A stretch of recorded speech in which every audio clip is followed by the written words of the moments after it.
Ours is a deeply unequal society. The level of income inequality today we haven't seen since the Great Depression of the 1920s and 30s. In recent decades, economic growth has been captured by a small segment of our society whose fortunes have grown at a much faster pace than the rest of us, to the point where the top 10% today takes in a third of all income and two-thirds of all wealth. Now, this dramatic rise in inequality hasn't gone unnoticed. The topic of inequality has received plenty of attention in academia, in politics, as well as in the press. Some people even devote entire TED Talks to the topic. The stark state of inequalities today is captured in images like this one, of a wealthy man tipping the scales against the rest of society, and in provocative photographs like these. What's striking, however, is that despite all this attention to inequality, people really aren't that worried about it. Let's have a look at the record of public opinion. This graph shows the trend in income inequality in the UK from the 1930s all the way up to today. I've marked the point in the 1980s where inequality really starts taking off. Now let's look at the trends in popular concerns about inequality. What happens in the 80s? Nothing really. If anything, as inequality grows, people are becoming less concerned about it. In fact, if we look at some of the most unequal societies in the West, it's striking just how little inequality is a public issue. Take the US, for instance. The same country that created the Occupy Wall Street movement, a few years later, voted a billionaire into office. That billionaire's first order of business?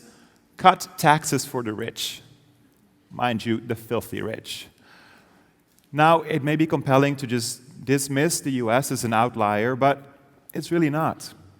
Rather, the US shows the trend. All over the Western world, we see greater inequalities go together with lower levels of popular concerns about it. How do we make sense of this fact? So my academic research at LSE and Harvard University is an attempt to solve this puzzle. I draw on existing sources and collect new data to describe the way that people perceive, experience, and explain inequalities in income and wealth. Today, I'll share with you what I've learned so far. So there's two parts to the puzzle of why people aren't as worried as we may expect them to be. The first part is that most people are unaware of the scope of inequality.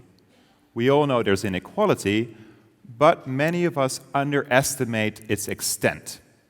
So in a recent survey, people were asked, how much more money does a CEO make compared to their ground-level workers?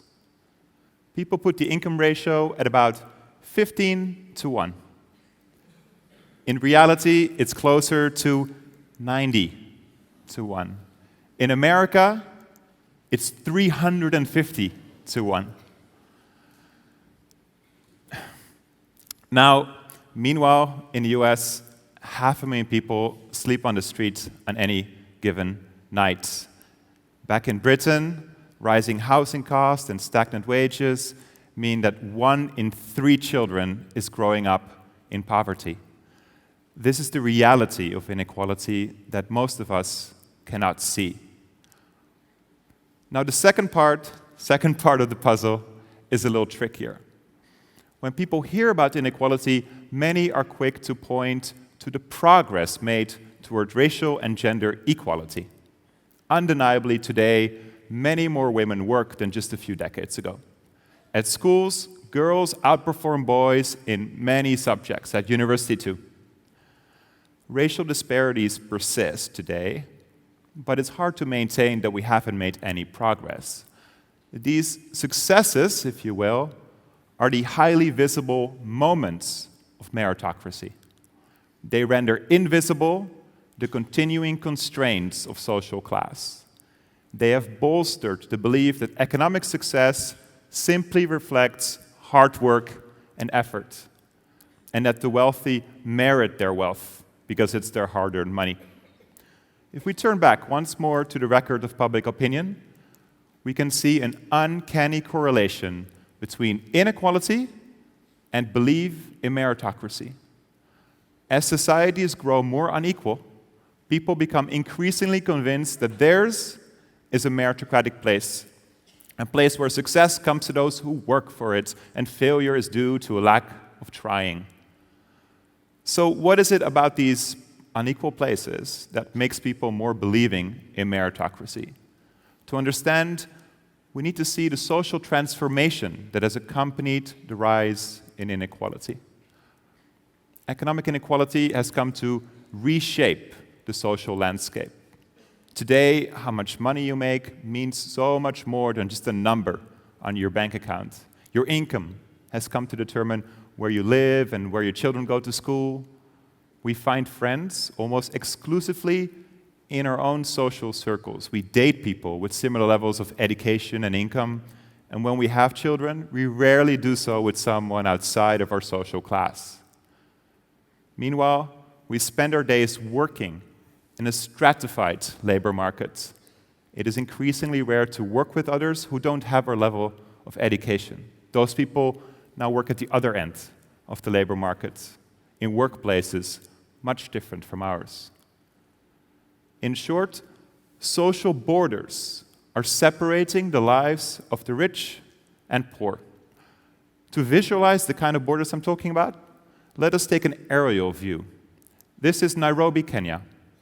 The rich live on the right, the poor on the left. Photographer Johnny Miller has documented similarly unequal scenes all over the world using drone photography. This is Mexico City. Detroit, Michigan, and Mumbai, India.